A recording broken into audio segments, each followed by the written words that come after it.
And now for something completely different. All right. Hey, I'm Lightning And of Thunder and Lightning. No, I wasn't done. Sorry. I wasn't Cut done. you off. You want to do a fresh take, and then I'll just leave both in? Yeah. All right. Tongue, the teeth, and the lips. Hi, everybody. I'm Lightning of Thunder and Lightning Gaming. That's Thunder. He waved. Good start. Solid start. I nailed this role so far. Welcome to Cinematic Relief. That was a little rocky. That was very Rocky. But we're not rocky. talking about Rocky today. We're talking about the Hateful Eight. Oh, he's pretty good at it. Hello everybody. This is episode 5 of Cinematic Relief because the favorite movie one ended up being a two-parter. I'm Thunder. What? No, I already did it. Okay, fuck me. Today we are going to be watching The Hateful Eight, a movie from 2015. Yeah. Chris has seen it, I believe, many times. Mhm. The regular, you told me there's a regular version and an extended version. Yeah, Netflix just put out I think it's a 4-parter extended edition. I think it literally like the shows whole everything they movie. made. Yeah. Yeah. I I have never seen this movie. Yeah. And we're gonna, So- for the record, we're gonna be watching the standard Yes, movie, yeah, not the right. extended cut. So what we're gonna do for this podcast is Chris is gonna sort of interview me. Sorry, I'm still sick. This podcast is gonna come out like 3 months from No, now. I know. Dude, that happens all the time with Let's Players. I remember back in the day on Game Grumps, JonTron got sick once, and then he was sick for like half a year on the channel. Anyways, Chris is gonna sort of like interview me about this movie and what I know and don't know, and then we're gonna watch it without you guys, like we did with Captain Marvel, and then we're gonna come back and probably just me, but we're gonna give our review. I'm gonna talk about how I liked it and if my expectations were met and stuff. So yeah, I mean, I feel like I'm gonna have some things to say on the second half of this. oh yeah, no, as I well. didn't, yeah. That's essentially the concept, the idea, So the notion. take it away, unless you just want me to. Well, yeah. So to start, why don't you tell me everything you know? You can talk about that fun little video we just found of this movie. I will. So welcome to Almost Fancy. This is everything I know about Hateful Eight, based on what Chris has told me in the past. You, from what I can tell, you really like this movie. I really enjoy this movie. I really like Quentin Tarantino movies. Yeah. So I mean, right off the bat, I knew that. I know this is a Quentin Tarantino movie. Would you say this is like a typical Quentin Tarantino movie? No, Oh, I okay. really wouldn't. Then- This to me, and I really like how Tarantino's doing this in his later years. This to me kind of falls under the Inglourious Bastards type of Tarantino movie, where it's just okay. practically hyper realistic. I mean, obviously, Inglourious Bastards didn't actually happen, Right. but he paid a lot of attention to detail in the time period that he was portraying. Mm-hmm. It looks good. To me, Tarantino movies are almost comic book-esque. They're not. They're kind of the opposite. They're just out there, bizarre, weird. This and that movie, and I'm sure I can think of a few others, are just really set in reality in what happens, Okay. but they still have that Tarantino flair. So Yeah, I I feel wouldn't say like- this is a typical one. Yeah, because I feel like whenever he steps away from the time era of 70s to present, Yeah, I feel like he is stepping out of his comfort zone. right. Like Inglourious Bastards obviously takes place in World War II, and Django Unchained, that's what it's called, right? Yeah, Django Unchained obviously takes place during slavery. Mm-hmm. And this one from the trailer I just watched takes place right after the Civil War. Yeah, this movie, from what I can remember, I think it's supposed to be like 25, 30 years after the Civil War. Yeah. So it's a cowboy era movie. Yeah. Right? Yeah. We're still in like Red Dead Redemption style. Yeah, I would say even a few years before Red Dead Redemption. Okay. I think they'll tell us the exact year and we can probably put it up on here. I think they did. Yeah, if they do, I'll put it up now. In one thing, because this is going to be our first Tarantino movie, I think, and this just came to me, this is an idea I'm throwing out there over the air. We can talk about it off the air, but okay. I love the Tarantino universe and all of the small, minute details he puts into connecting all of them. Maybe we could do a video essay on it. Oh, okay. Because my original intent was to just kind of You wanted to have a Tarantino anthology series, within Cinematic Relief, right? But maybe now that it could be broader spectrum of video essays has been unlocked to us. Yeah, maybe we could put it there. We could watch the movie, sure, and comment on them. Yeah, in a Cinematic Relief. But no, that could make a good video essay. Yeah, even if it ends up being like a half hour long. I've seen half-hour video essays. Yeah, the actual getting into the details of this friggin' maniac and why he would put and it's like it's unbelievable. So I won't get into it now. So my favorite, I haven't seen every Tarantino film. I've seen a lot. I've seen a bunch. My favorite one is without a doubt Inglourious Basterds. That's a really good one. I've seen that movie maybe 6 times. You haven't seen Pulp Fiction though, right? Nah. You haven't seen Reservoir Dogs either, right? Nah. See, those are 2 of his biggest movies. Yeah. I've seen. What would you say his biggest movie is? Pulp Fiction. Okay. So as far as fans go, who enjoy his movies. I've seen Inglourious Basterds a number of times. I've seen Planet Terror. Was that him? No, the other one. I've seen Death Race. I saw both of them, but Planet Terror is not him. I keep forgetting Death Race is him. Yeah. Yeah.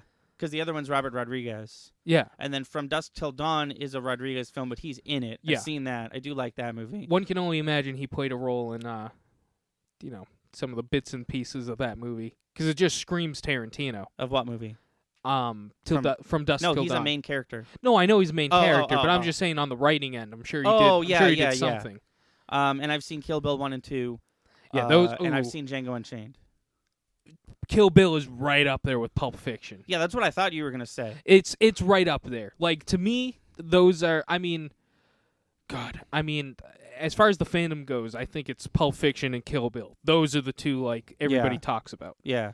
I think that's it as far as Tarantino movies I've seen. Yeah. Okay. So...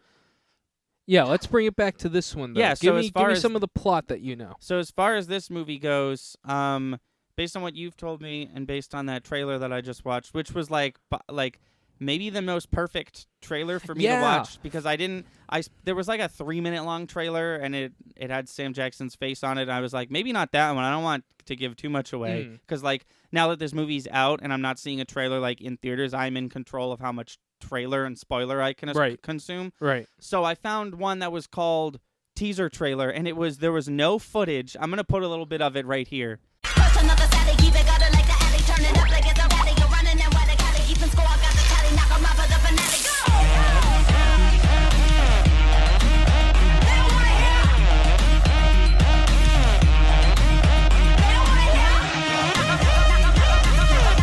There was no film footage. It was text on screen of a person just describing the plot of this film. So based on that and based on what Chris told me, it literally sounds like Clue. They're trapped in a place. Actually, it sounds a lot like Murder on the Orient Express. Honestly, they're trapped in a place due to a giant blizzard, and there's 8 of them like Clue, and there's a murder, and they're all connected to the murder, and they're going to figure out who did the murder and why did the murder. If Clue in Murder on the Orient Express had an extremely intricate baby, it would be this movie. One time I had an extremely intricate baby. No, I'm having a hard time describing to you what this movie is, because it's a few different things. Without spoiling... No, without spoilering anything. If I said, hey, Chris, is Hateful Eight a murder mystery, you would say... Sure. Oh, okay. But ask me other things. But if I was is it a cowboy movie? Sure. Okay. But is there the whole movie takes place in this place, right? Essentially, 97% of this movie takes place in one location. Okay. You like movies like that? I think this movie did it Is the the best one? There's not one point in this movie where I'm like, geez, I wish they were somewhere else. Well, that's the thing that really fascinated me, especially at a young age with Inglourious Bastards. Like I said, I've seen Inglourious Bastards like 6 times, but I don't think I've watched it like since high school. I just was fascinated, I guess, at myself by the fact that that movie is straight up like all talking and then one action scene. Yeah. And I loved it the Yeah. whole time. I was like, this is super interesting, and I'm very interested, even though I'm a high schooler who wants to see the next Iron Man movie, and but this movie's still doing it for me. See, it's good to hear you say that because I enjoyed that movie, but I'm a history buff. I love history, especially World War II, so I wasn't sure if I had a particular enjoyment to that movie that some other kids my age wouldn't have liked. No, and the complaint I got a lot when I was when it came out, the complaint that I got because I made it. The complaint I heard a lot was there's a lot of reading in that film. Yeah, Like- a lot of people like didn't like the subtitles. 70% of the movie is reading, but like It made it so much more realistic, though. yeah. Like, that's what I'm talking about is usually he's almost in a comical way is just goofy with his movies, but he puts so much thought and effort into a few of these like historical pieces. Yeah. It's interesting. Is, So I'm assuming that Quentin Tarantino makes an appearance in this film we're about to watch because he always does. I don't there's Is how this do the I put Is this the first one that he was like, no, I don't want to muddy the water with an appearance from me? I have no comment. Okay. Um I'd rather that than get spoiled. it's not a big deal. It really isn't. Yeah. But Okay. I want to see you go, "Oh." Yeah.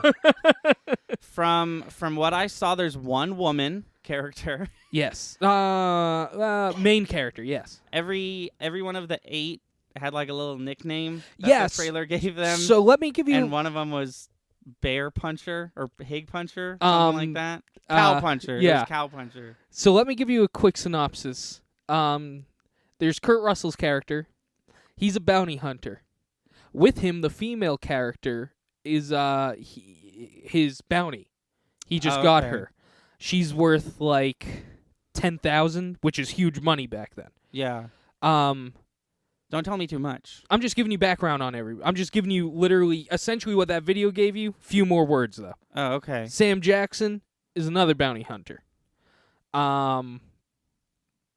You got a sheriff, supposed sheriff. Wait. Hang on. Before you keep going, try your best to not tell me any of the other actors because I want to be surprised. I don't know, even though I know them from other movies, I don't know if I could even tell you their names. Oh, okay, cool.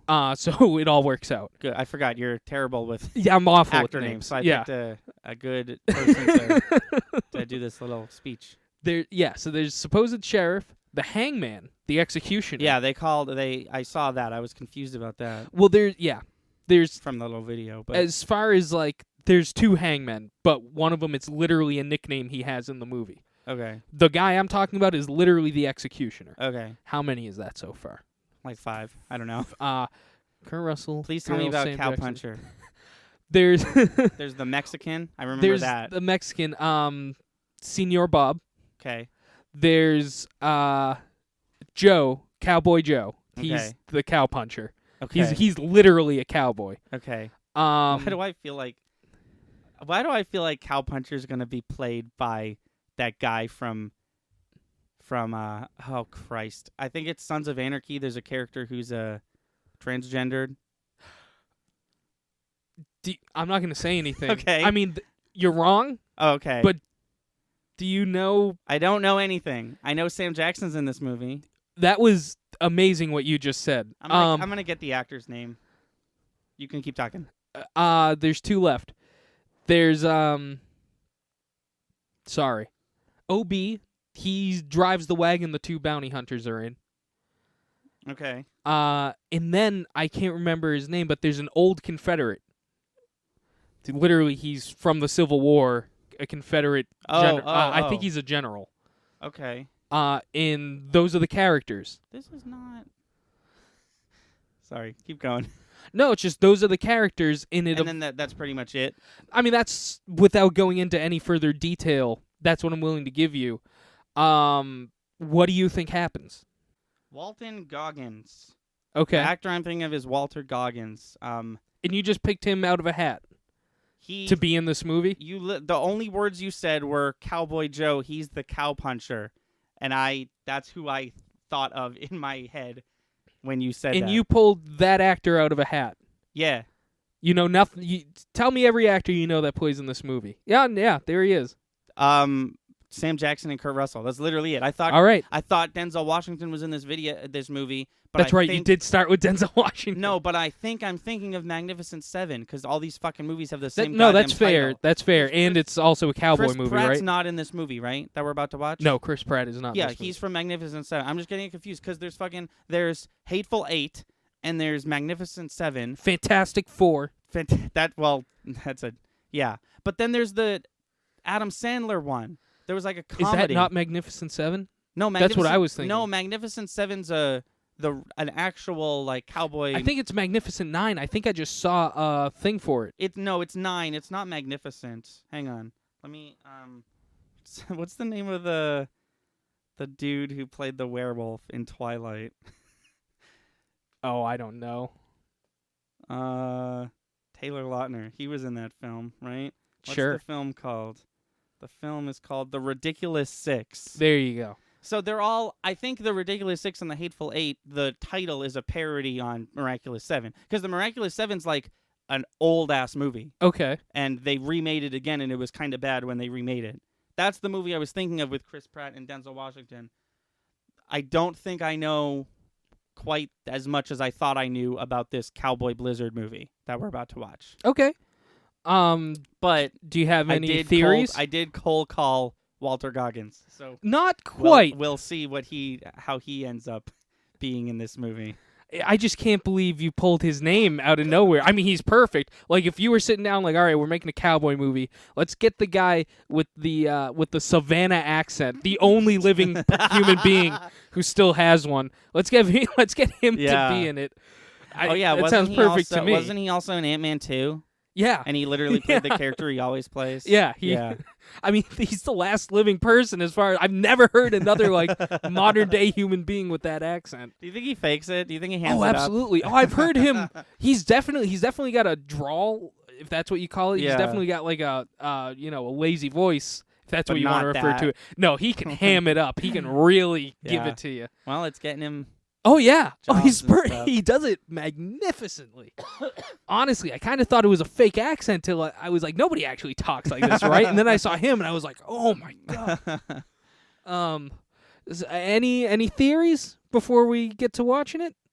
No. I can only assume that the same thing that happens on the Murder on the Orient Express happens. I'm not going to spoil anything for that movie, but there is a thing where it's like, well, now that we're stuck here in this blizzard, let's figure out who the murderer is. And then they figure it out, and then the blizzard is over. And then it's like, well, now we can leave.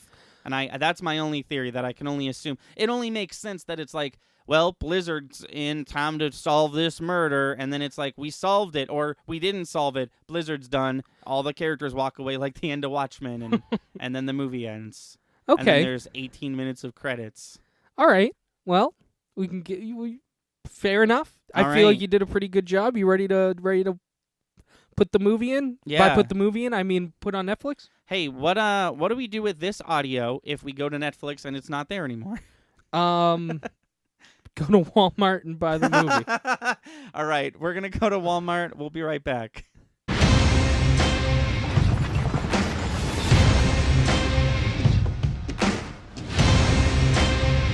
One of them fellas is not what he says he is. Chris, I said Death Race. Yeah, I know. I meant Death Proof. And I went along with you, and in my head I was like, I'm pretty sure he didn't make Death Race, but I'm not going to argue with him on air. But that's my fault for being a sheep. I look just as stupid as you do for not saying, no, Anthony, I don't think he made Death Race. I don't think he'd ever have Jason Statham in one of his movies. No, I don't think so either. And there was another one too, right? Another one that was like, oh, we didn't make that. I don't think so. No, that was it? Okay. Good. I'm glad that was the first thing you said. I'm glad one of us remembered, because until you just said it, I totally forgot. It's been eating at me. We had to. This movie was 2 hours and 47 minutes long, and we had a few breaks. We had dinner. Yeah, we had a good long hour dinner break with my parents. We kept rewinding the movie for various reasons. And then the whole time I was just like, God damn it! I meant Death Proof. Death Race is with Jason Statham. Death Proof is with Mary Elizabeth Winstead and Kurt Russell, who was also in this film. Yes. I mean, surprise, surprise! I cold called Walton. That was amazing. Walton Goggins. I mean, he's perfect. No, I can't. His name's weird. It's Walton something. It's like Gibbons or Goggins or something. Yeah. He's perfect for this movie, and you kind of called it at one point. You were like, I feel like Quentin wrote this part with him in mind. Well, I forgot I was doing some IMDb Googling. I forgot he's also in Django Unchained. Yeah. Walton Goggins. So what did you think? I liked it. So I wouldn't call that I would not classify that as a murder mystery, because the mystery wasn't who done it. I mean, it was at one point, but it wasn't. See, it wasn't who killed who. It was somebody poisoned the coffee. Right. Who did it? And really, you only don't know who did it for a little bit, for like maybe 15 minutes. I don't know. I have a hard time classifying this movie. Yeah, it's not a country western movie like The Good, the Bad, and the Ugly, right? I'm looking at it right here. They call it a western thriller. I mean, that's okay. That's a decent thriller is fine. I wouldn't call it it's not a western just because it takes place in the Old exactly. West. This could have been the Northeast for all we know. I think Tarantino is, I mean, he's been doing this for years, but I think he's carving out his own genre. Yeah. I had a hard time describing this one. Yeah. So that's why I said the strand of movies. Yeah. No, but it was good. Here's the thing. I wouldn't watch. No, sorry. I was about to say I wouldn't watch it again. Not true. Because I like this movie. What I meant to say was I don't feel the need to watch it again. Like when you watch Murder on the Orient Express and to a further extent Clue the movie, after you're done, you want to watch it again because you're like, now that I know how it all happened, I'm going to watch it again and be like, oh, this. And there wasn't really much of that. You don't think so? There was that one thing that you pointed out. I mean, honestly, I kind of feel the exact opposite. This is one of those movies, every time I watch it, I notice a little something every time. That's a fair point. That's true of, any medium. But I feel like I get it. Like, I feel like when I watched Clue the first time, I was like, I gotta watch that again someday soon. But with this one, I feel like I get it. Yeah. That being said, I really liked it. That being said, there's fucking 9 main characters in this movie. Arguably 10. Arguably 10, but there for most of the movie, when everything's said and done, all the characters are like in a room and they sit down. They're like, well, we're in this room, and I was like, 1, 2, 3. There's 9 of these idiots. And I do want to get into that explanation we found, but before that, I do want to talk about that one thing I just found. I thought it was kind of interesting. Yeah, go for it. So, Kurt Russell, his character's name, which is Kurt Russell, takes Joe Gage's gun from him because he doesn't trust anybody in the room. He's taking everybody's weapons. And Joe Gage is like, well, guess I'm going to leave this spot I was just hanging out at. And you make a point of, like, making fun of him for it. Like, okay, guess I'll leave.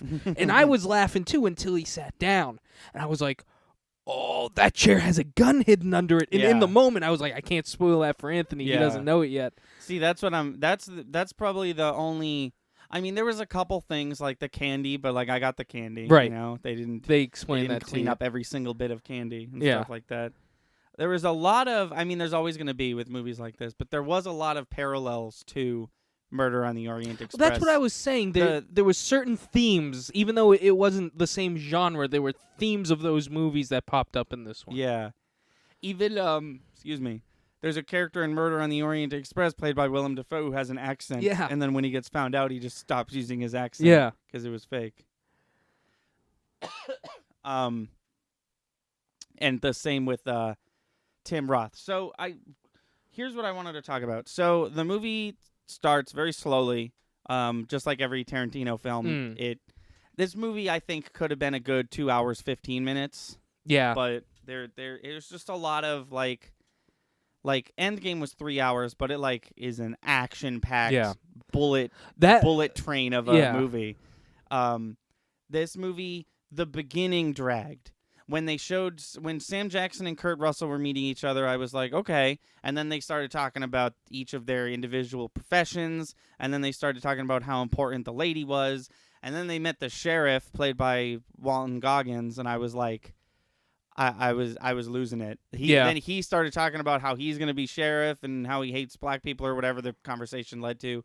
But then I do think the movie picks up when Tim Roth is introduced. I liked his I thought he was going to be a lot more like he you know how in Clue there's kind of the butler's kind of like the host of the movie. Yeah. Like forget the fact that he's the actual host. He's kind of no, just I like, know what you're saying. And now you look he back directs at me, directs the whole movie. I thought that was going to be him, but after the first scene it kind of slowed down. But his like role. Yeah. But I did like when he was introduced, the movie started to pick up a bit more. That's the best acting I've ever seen Tim Roth Yeah, no, do. me too. I wanted to say that I've never really paid any close attention to Tim Roth because he's always just like, oh, and that guy. Yeah. But this is maybe the best acting I've ever seen. Oh yeah.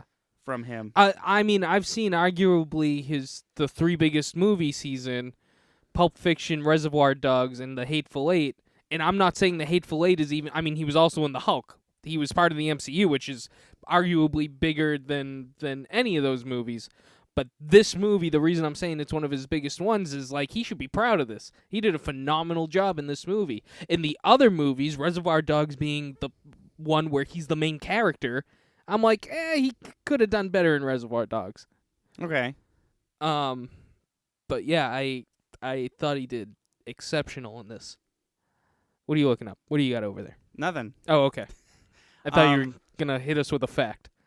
No facts on this podcast. Just integers. Just integers. That's not what I meant. Wow. Conjecture is the word I meant. Okay. No, but I liked it. Sam Jackson did good. Kurt Russell, I don't know if this is a good thing or a bad thing, but he always plays himself. Yeah. When he was in. And also, I brought up a fun fact. I think he dies in every movie I've seen him in. He dies in Death Proof. He dies in this. He dies in Guardians of the Galaxy 2. Spoilers for all of these movies. I'm pretty sure he also dies in Sky High. Does he not? I've never seen Sky High. It's like an old Disney movie. I don't think it was a DCOM, but it was an old Disney movie. I think he dies in that too. That's what fuels the main character. I don't know. But yeah, I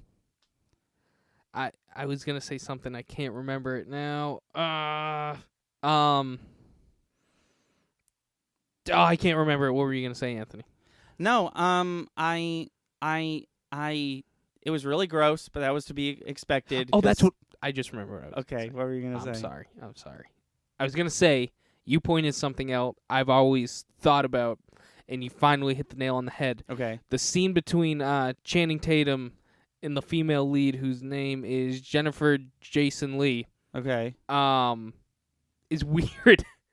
And I couldn't tell if it was intentional when they finally talk. Oh yeah, for 2 seconds. I joked about it, but there's definitely some these hillbilly brother and sisters be fucking each other undertones. Yeah, but it's so It's subtle. so subtle, and that's why I know the way Tarantino works. I think I nailed it though. I honestly do.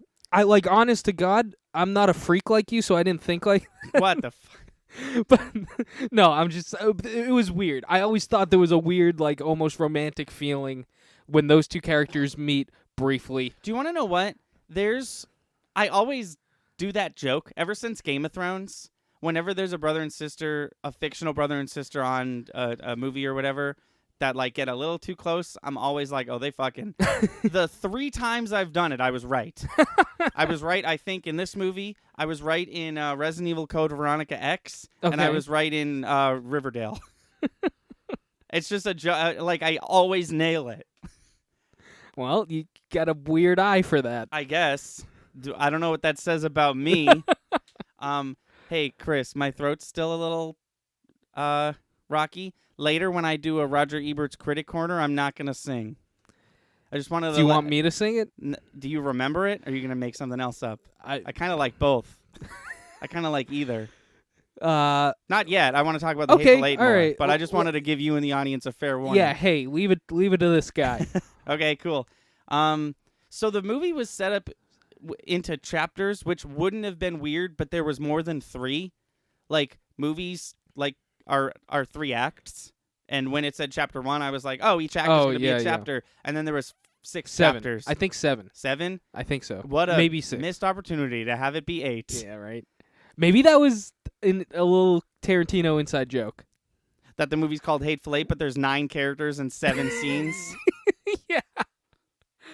Also, it was his 8th movie, though. That was kind of like serendipitous. Yeah. It was, I will say, it was weird. It wasn't weird, and then it was weird when he started narrating, when all of a sudden there was a narrator. No, that's fine. Just in case. Oh, just in case, yeah. Because I was like, oh, interesting. It's like a big turn. There's a narrator, and then you were like, that's Quentin Tarantino, and I was like, oh, you mean the director and the writer are is talking to me about his, like, it literally sounded like he was reading the table read. Yeah. No. I said it at the beginning of this podcast. You were like, is Tarantino in it? And I was like, yeah, I'm not. I didn't say yeah, actually. I was like, I'm not going to say anything. I just want to hear you say, oh, he narrates. I say it's Tarantino. You go, oh. Because I know what, you saw me listening. Oh, yeah. Because I was giving my whose voice is that look. Yeah. And you were like, it's Tarantino. And I was like, oh, great.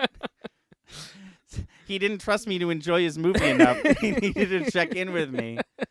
So, I thought the movie was going to end right at the end of chapter 6. Yeah, right, I noticed as soon that. as the flashback ended, when he opened the door and it was like, we're back to the beginning of the movie, I was like, what an ending. Because in my head, I was like, everyone's all fucked up except the brother and the sister and the one guy who I thought was completely innocent until the flashback happened. So they can just leave. It can just be implied that they leave off camera, and then they're all, and then it's fine. I think that would have worked out if both protagonists were absolutely dead. Yeah. Yeah, and then they come back, and I was like, "Oh no, are you pulling a Birdman?" But they didn't. The last chapter was pretty good. Yeah, yeah. I didn't. Yeah. The ending was weird. I will say. Oh, I was just gonna say, if they had ended it where you wanted it with the movie as is, it would have been just as open ended as the actual ending. Yeah. I want to know if aspect, of course, but yeah, I'm literally right in the middle of, do they live or don't they? I don't know. Right, yeah. It's looking pretty solid like they don't, like they're not going in favor of them dying. Yeah, at least for Sam Jackson, I feel like Walton got yeah. I'm going to Google this motherfucker. Could potentially make it out, but he'd have to start making some moves, you know? Yeah. First and foremost, he'd have to like cauterize his one wound. Yeah. Like they just didn't do. It looked like they were giving up, but at least between the two of them, could have, he could have pulled something together. Well, no, not in the blizzard. They still had like 2.5 days of that blizzard. Well, that's what I'm saying though. Is he could have thrown some alcohol on his wound, sterilize it. He wasn't doing anything. No. Like I said, he could have tried, take a poker, cauterize it, just do something, anything. He just kind of gave up, it seemed like. Yeah. No, I think they, the implication is that every one of the titular Hateful Eight died in that blizzard. Yeah. Or due to the events of that movie. This actor's name is Walton Goggins. I wonder if he changed it. I don't think I got in between the first half of the podcast and the second just to fuck with me. I don't think I said it right once. Yeah, it was good. Even though I wouldn't classify it as a murder mystery, it still held a lot of similarities between the two we've been mentioning, the Murder on the Well, that's Orient what I was Express saying. Like, I and Clue. didn't mean to make it sound like it was a cookie cutter of those, or even in the same genre. I knew but he there's was gonna, elements involved. Yeah. No, I knew he was gonna mix it up a bit. Yeah. And he did a lot. He did a lot right. He did a lot of stuff that you need in those movies. The person who poisoned the coffee had on black gloves, and then when we were down to 4 suspects, they all had black gloves. I was confused why they knew Sam Jackson wasn't the one to do it, because the audience knew, but they shouldn't have. But like you said, he shot the dude. Everyone drank coffee before that. He shot the dude, sat down, they dealt with the body, and then people started dying from the coffee. Right. So he was in the clear, and I liked that you got an aha moment with Senior Bob, because you were like, I think it was Bob who did it, and I was like, okay. Only issue is his hands were tied the entire time he was playing the piano. And I said it to you during the movie, I want to do a video essay on how good that scene is and why. Do you wanna talk about that scene? I mean, I'd rather sit down, write something out. I'd rather do it up good. Okay. But there's this really cool scene that's kind of the turning point of the movie. Yeah, Like, actually. we kind of get into the movie with this scene, and there's so many aspects. For one, it clears three, maybe 4 people of not being the one to poison the coffee. The way the music's done, it's literally like it's kind of a musical call and response with the actual conversation the 2 actors are having. And at the very end, he when it reaches its climax, it hits like cadence. Well, yeah, cadence, but the cadence itself is why can't I think of the word? Oh my god, dissonant. Oh, okay. There's a dissonant chord right before the last chord, and it and then the last chord is a major one. Yeah, and it kind of really exemplifies and reflects the conversation that just took place. Yeah. The whole scene is just so well thought out. Like, that Also, couldn't have been a mistake. A musician had to have sat down and been like, this is how cool this scene could be. Also, there was a moment where he was done playing, and then they kept talking, because that's where the conversation was at its most intense. And then after they're done talking, it shows the guy at the piano close the piano. And I said out loud, why did he wait that long to close the piano? Because the conversation was finished. Later in the movie, he was like, I was at the piano the whole time, and I was like, oh, shit. Right. You were at the piano the whole time, you son of a bitch. For his character's alibi's sake, that's why he waited. Yeah. For sake of the amazing poetic shot. Exactly. It's the conversation ended. We both kind of gave both reasons why that was cool now. That's what that whole scene. I mean, maybe we summed it up well enough here, but like that, that's just such a good scene. Yeah.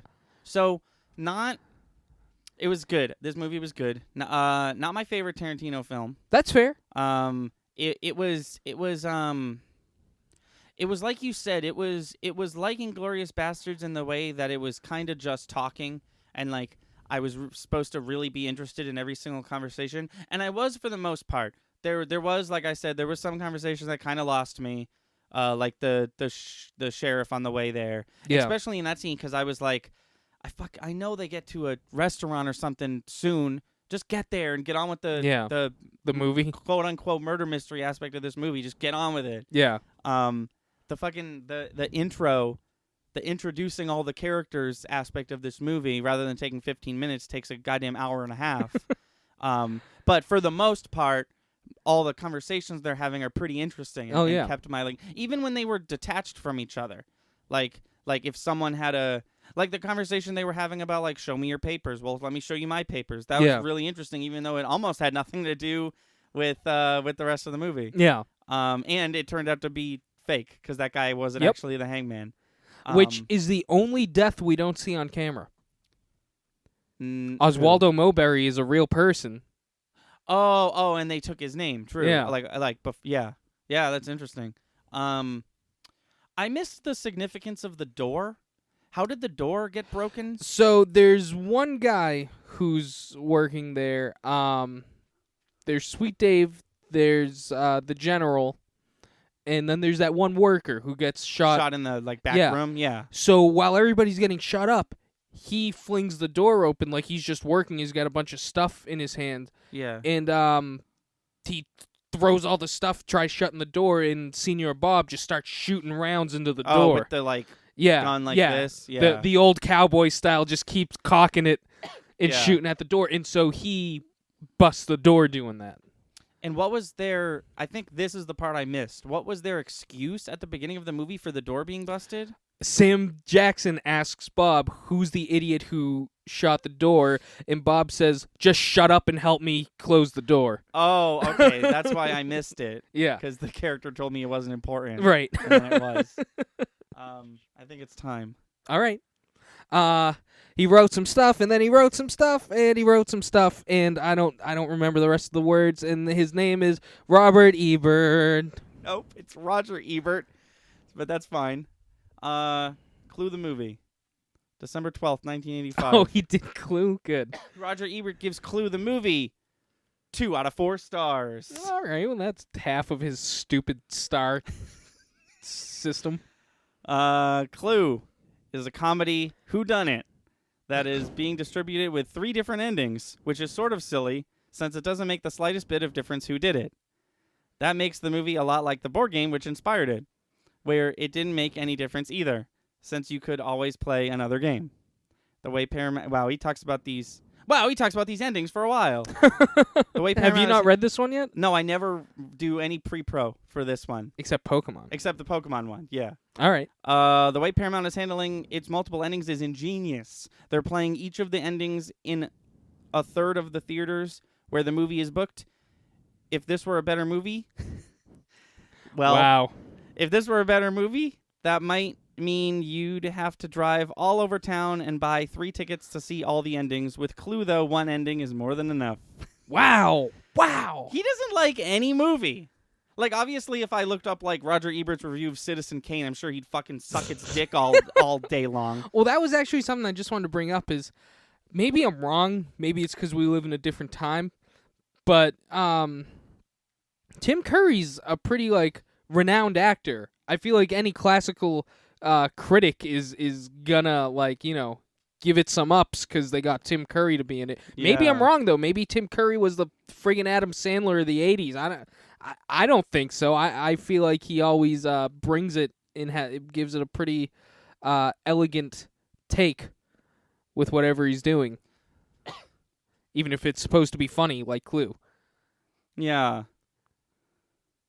You still going? Yeah, he wastes a lot of time talking about how he read a newspaper article explaining the A, B, and C ending, and then Paramount was like, we're not even sure which one is which. So, and then he literally is like, so we're back to where we started. So he literally wasted a good chunky paragraph talking about the endings. Here's my suggestion, since this movie is so short anyways, only 88 minutes. Why doesn't the studio abandon the ridiculous multiple ending scheme and show all 3 endings at every theater? Okay, here's what I'm seeing. That would be dumb. Here's that would my- take me right out of the illusion of the movie. Here's my problem with Roger Ebert in this moment. 1, 2, 3, 4, 5, 6. There's 6 paragraphs. He wastes 4 of them talking about how he hates the endings. How they're not that he hated them, that he hated how there was multiple of them. There were so many other good aspects of that movie, good or bad. Just don't waste that much time on a single aspect of the movie. Besides the fact, funny enough, I guess you and I just have complete opposite tastes of Ebert here. Of EB. Yeah, I don't know if we were talking about it on air or not, but we mentioned the fact how that was kind of something cool and different Hollywood did that they've never done again. Put 3 complete different endings on a mystery movie that just Yeah. makes it fresh and exciting each time. Which one are you going to get? Either subtle differences that might tell us which ending we're going to receive. Yeah. Since it's really a film class 101 like one of those I'm going to pose this question to my film class and it's not going to get answered but maybe they'll write a cool paper on it. He talks about the plot of Clue and how there's murders and whatever and weapons and dead bodies accumulate and stuff.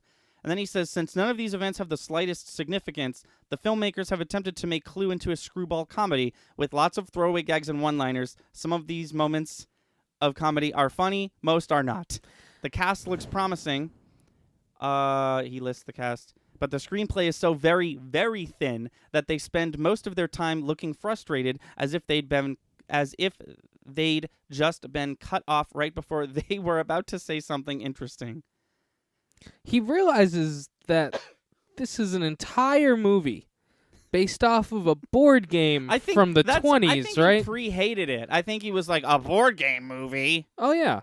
Once again, too, I mean, you do this intentionally because they're probably his worst critiques, but yet again, kind of a family/kid movie. Yeah, that's the point of the point of this bit is, hey, Roger Ebert, we didn't tell you to review every single movie, and I was going to do mostly kid movies, but I do want to relate the movie that I read about to the movie we watch, and I was like, let me see if he did Clue. Yeah. And it's just don't do it. This one I'm genuinely upset about. Like, an adult can hate on the Pokemon movie all they want. This is a good movie. Clue is a good movie. Like, right? Yeah, Like, I know enjoy it's Clue. I know it's my I know it's my favorite movie of all time, but like, this is a good movie. It is a good movie. I'll give him this. It's kind of a kiddie screwball movie, but it's still well done. It's still done something Hollywood has yet to do again for some dumb reason. Maybe it's because Roger Ebert crapped all over it, but Well, no, it's because Clue didn't make enough money. Clue did barely. but made I just any mean money. the ending, the concept of the ending. Forget the movie Right. itself. I think at least back in the day, I think people were like, well, that didn't work. Yeah, I guess it's just it's a crazy concept that could be Has there brought never back now. ever been another movie with multiple endings in that fashion? Not in that fashion. That's the thing. I feel like there's other movies. I think one of the Like- Paranormals did it where there is a different ending. Oh no, there's movies with alternate endings, but you ignore those for the one that's actually in the movie. Right, You know? This right. movie literally has 3 canonical endings. And That's what I'm what saying. you do with that information is your choice. Well, do you know what Jagged Edge is? Have you ever heard of the movie Jagged Edge? No. Okay, me either. Just know that as I read this. Life sometimes contains wonderful ironies. When Jagged Edge was released a few months ago, everything hinged on the identity of the killer. The movie showed the killer being unmasked, literally showed his face on the screen, and yet because of the camera angle, some viewers were still confused. They walked out of the theater arguing about who did it. Now we have a movie that makes it absolutely clear that several different people were guilty, and I walked out of the theater arguing about whether to have lunch. First of all, Roger Ebert, eat lunch, my dude. You should Yeah. have 3 meals a day, buddy. Yeah. You're old. Youngs and olds should have 3 meals a day. That was just a hate train. That was just a genuine hate train. Yeah, I mean, well, that's what he does. And it was like, what's the front of the train where you The engine, the is that the caboose? no, that's the back. What's the front of the train called? The engine train, I think. There was like 4 or 5 engine trains, and then 2 storage trains. Definitely not an engine train. But people know what I'm talking about. Yeah. The one that looks different from all the other ones. It was 4 of those in this hate train. Just for 'Cause all all the he- extra power. Because all he fucking talks about... No, because all he talks about for 4 fucking paragraphs is how dumb the triple Oh. ending idea is. And we're sitting here like talking about how that's the coolest thing the movie's got going for it, despite Yeah. it being a great movie. I don't know. You don't argue about... First of all, he brought up the dumb... He was like, it's a stupid idea. You know what would make it cooler if they played all 3 of them? That's the worst. That would have ruined that. The whole point is you get a different ending. How it matches the game. Yeah. He doesn't appreciate what well, these if people you are have the- doing. I mean, if you have the DVD, you can watch it with all 3. Yeah. And that's how I watch it. But because That's how you watch. I don't watch it. I love the random ending. I always have you pick never random watched ending. it? Have you never sat down and watched it with all 3? No. Oh, dude, you should do it. Yeah. I mean, yeah. It's worth it puts a whole different spin on it. Really? Yeah. How? Because Oh, because they all do it in the end, then, right? because you so how many times have you seen Clue? Enough. Enough to have seen all 3 multiple times? Yeah. Okay. So that's an interesting point. I didn't think about it like that. That is interesting because That you're right. You sit down and you're like, which one am I gonna get? And you being a fan, having seen all of them, you're like, I wonder which one I'm gonna get. Well, that's and the then thing. you'll I like know- seeing if there's subtle things, subtle hints that tell me which one I'm gonna get. There aren't in Clue, from what I can tell. But if No, another movie did it, there aren't. But what does become interesting is when you watch all three of them, you get to see just how much they consider an ending. Like his explanation starts, right? And then when you watch the first ending, it ends. And then the second ending starts. And it basically starts all the way back at the beginning, his explanation, because it's kind of all different. But then the third time you get the ending, it starts right at the end. Because it doesn't matter what his explanation was. oh, he has two different explanations depending on which ending you get. Yeah. They're like they're not vastly different, but they're like different enough where when you watch all three endings at once, you have to run the whole thing back. Also, it's a longer movie. Like he said, it's 88 minutes. I'm sure it turns it into a 96-minute movie if you watch all three endings. We should do that sometime. I didn't realize you hadn't watched the hey, here's all three endings, but because you get that cool because in between each ending there's this music that plays, and you only get that music if you watch this version. Interesting. Because it shows a screen with text on it, like a classic movie, like black screen with white text, and it's like, that's how it could have happened, but what about this? And the music that plays during that little interlude is not in the film otherwise. Oh, okay, interesting. I didn't know that. I'm excited to watch that with you now. But yeah, that was Roger Ebert. He fucking hated Clue, just like he fucking hates every movie I love. I don't understand. I don't understand why he goes, that was a 2. That wasn't even a 1. No. That made it half. It was a 2 because some of the shit was funny. He could follow the plot, and he hated the endings. Here's the issue with the 4-star system that this idiot created. Yeah. There's so much gray area. Yeah. Like, he clearly hated Clue, yet it's halfway up his stupid system. Right. Yeah. Like even a 5 would make it easier. Sorry. It's okay. Yeah, it like, I don't know. I can't wait to find one where I agree with him on his views, because then I can look at the stars and I'm like, he gave this 1 star, so on my rating of 10, I guess that's like a 3 or 3.5, and then I'm sitting there like, this movie was a 6 though. Like, I don't know. It's bad. Who told him he could do that? Like, do you think there was any thought given to it, or do you think he was just like, well, I want to be different? I think, see, I don't know when the 5-star or 10-star system came into play, so maybe it was simply the fact that there wasn't set up and he was like, 4 seems like enough, or if there was a 5 to 10 star and he was like, nah, I only need 4 because I'm quirky and different. Yeah, like, that's the thing. Like, did he really take the time to be like, okay, if I consider a movie a 1 star, it's got to be this bad, and if it's or did you just think he was like, nah, 4, I'll do 4? I don't think he put. Here's the interesting thing: is he's supposedly renowned. Yeah, people care about what he had to say about movies that weren't children movies. Yeah. This is his profession, and he's apparently supposedly supposed to be good at it. I feel like you put a little thought into the system you set up for yourself. If people are going to actually listen to a single word you say. Otherwise, you're going to box yourself into a corner. If your first decision as a film critic is like, I'm going to use 4, and then you get a movie that you just can't put a star rating to. Also, I've never explained this, but Google, the website Google, it has no way of, like, what am I trying to say? It has no way of translating his stars into Google stars. So, like, for example, if you Google something, there's a bunch of previews. If it's a movie preview, it'll be like, here's the first couple lines of the first sentence, and here's the star review they gave it. But for Ebert, because his is 4, but the Google system is 5 stars for their little preview, because it'll be stars even if it's out of 100. Like, if it's 100 out of 100, they'll show 5 stars on Google. They just have to, like this movie, which I'm not going to title right now, reviewed by Roger Ebert, got 4 stars, but on Google it says it has 5, because they're like, we don't know what to do with this. So all the time I'm like, you're like, what's the stars? And I'm like, it's 3.5. Oh, just kidding, it's 2.5. jeez. Um, Does he do halves? he does. We've seen a half before. Okay. I think. Yeah. No, he's definitely done halves before, which muddies the water even further because now your grading metric is out of 8, which is even Right. weirder, which is even more bonkers. What a. God rest his soul. So no, Hateful Eight was good. I would watch it again. I don't feel compelled to by the mystery aspect of it. It was definitely a weird movie. That's not bad. It was weird, but also good. And it had a lot going for it. I liked it. I liked it a lot. I'm glad you showed me that. It Cool. could have been. See, here's the thing.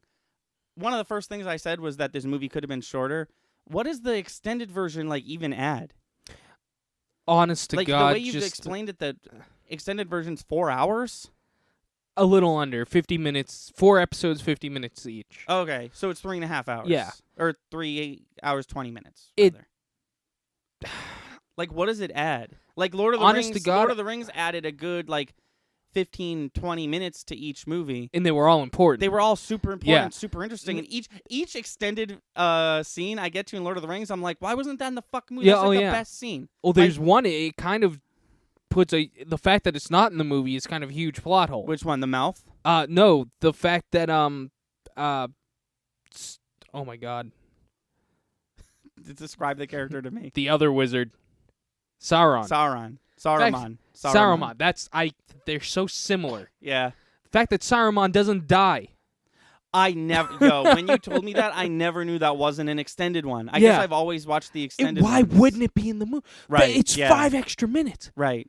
Because Peter then- Jackson, you did a because then- phenomenal job, but why? Why because wasn't then that in there? Because then people who read the books are even more confused. Because if you know, when they return back home, they're Right. the Shire is Shire's under attack, yeah. and it's Saruman. Because you're like, oh fuck, I forgot about that old ass wizard. It's still around. Now he's destroying the Shire.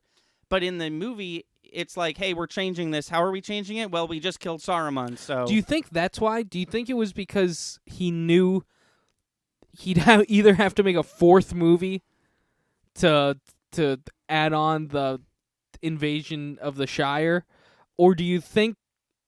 I feel like he had a contradicting thought because this, at the time at least, this director more than any director at the time was like, we're doing this by the book, word for word. You don't say it the way I want you to say it, the way I see it in my head. We're doing it again. He was Yeah. all about that. These movies took forever to make because he was like that. yeah. Do you think they filmed that and he was just sitting in his office like kind of tear running down his eye, like I did him wrong. I did whatever- Tolkien wrong. Whatever the driving force behind the decision, I think it was a bad one because as a moviegoer, I'm confused, and as a moviegoer book have already read, I am even more confused because if that Saruman death scene is not there, Saruman doesn't appear for the entire third Oh, movie, yeah. which is a amazing amount of time for me to forget about Saruman and then him be entered back into the story later. And as a book reader, moviegoer, if that scene was there, I'd be like, oh, okay, we're not going to do the Shire fire.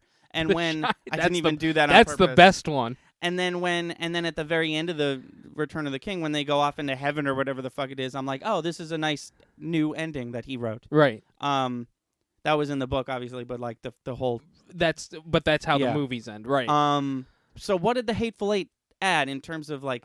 Honest to God, Anthony, at some points when I was watching the extended version, it was so mundane I couldn't tell if I had actually seen it before or not. Yeah. It's just little subtleties, like when he does his little monologue there in the middle, Tarantino. Oh yeah. I think it's cut a little bit. I think he has more to say there. Okay. But it's all just like nonsense. It's like what exactly was this person Right. doing? I can only with this particular movie, I can only assume the extended scenes were just like, yeah, I get it. That's essentially what it was like. Honest to God, I watched it because I was like, extend the ending. I want to see more Of of all that the ending. scenes, the ending wasn't extended. Ending was the Unbelievable. exact no, same. but the opening was 15 minutes longer. Quentin, what the hell? By See, the that's way, what I'm saying. Yeah. Inglourious Bastards is like this movie. It's a little under 3 hours, but that one, which still stands as my favorite Tarantino movie, like uses every minute to its advantage. oh yeah, And if there was an extended, once again, if there was an extended version, I think, which there probably is somewhere, I think I would walk away being like, it's just "Oh, a little this is- too meaty. It is a little too much. It's just Yeah. too much. Eventually, it's like, this is the reason why your movie wasn't extended. This is why deleted scenes exist. Right. You know what I mean? No, I mean and it's funny too because like you've pointed out, and it's true, there is some fat around the edges. I kind of like it. I think it adds for a more like potent story, but there's definitely fat around the edges of this movie. The extended version just gets fattier. Yeah, I can only imagine. No, Uh. and I know what you mean. Like Quentin Tarantino does this thing where he's like, why is this shot still going a little longer? Why are those characters over there talking but the camera's over here? And I like that shit. But like there's some shit where like the intro could have been so much shorter. Like they showed like fucking snow and mountains for like a full 3 minutes, and then they showed them names, and then they showed like more snow and mountains before they got to like any actual talking. Yeah. Yeah, it's Like, it's I definitely was a like, slow pace. We were watching with the AC on, and I was like, "You're probably gonna have to turn it up." Or no, you said we're probably gonna have to turn it up, and I was like, "Let's just wait till they talk." And you were like, "We're gonna have to wait 5 minutes." I thought you were like over exaggerating, but you really weren't. Yeah, I was trying to be like as like Accurate how long do I think this is gonna take? I want to say something just in case like people, I don't know, haven't like watched the very first cinematic relief, or I guess we've never really explained it, but we crap on Ebert a lot. I just want to make it clear, these aren't our like sit down summaries or thoughts about the movie. We're just going off the top of our head here. Oh yeah. So no. like we're not comparing what he says to what we're doing right now. But if I was to sit down and do an actual sit down review of a movie I saw, I think I would take a little more love and care than he does for some of the reviews. Yeah, no. If anything we do is scripted, we'll make it obvious. Yeah. You know, like we're like. I didn't even take notes for this. I could have. Oh yeah, but, no, we just you know. sit, and it's been every single movie so far. We just sit down, talk about, watch it, and talk about it afterwards. We would be doing this if there wasn't a microphone in front of us. Yeah, if you were just like, let's put on the Hateful Eight, we would. Yeah. Honestly, that's kind of how we come up with some of the ideas for our podcast. Is just some of the conversations we have. How could we format this for the show? Yeah. That being said, for the next episode, I mean, we don't have anything to announce I for had the an next idea. episode. Okay. I also had an idea. Oh. Say it on 3. 1, 2, 3. Oh, you didn't say it. I know. I was just gonna let you. On the count of on go. Just say it, Chris. Of 1, 2, 3, go. 1, 2, 3, go. Brightburn. We could. Yeah. I was gonna say. No, that's a good idea. We should do Brightburn. What were you gonna There's say just though? so many good movies coming out. No, eventually I want to actually do. Oh, interesting. I eventually want to do like a podcast focusing on like I want to like analyze something. Oh sure. Like I want to do like an analytical like we sit down and talk about the first 3 Rocky movies or something like that. Would you know what I mean? Would that be more of a video essay? Do you think?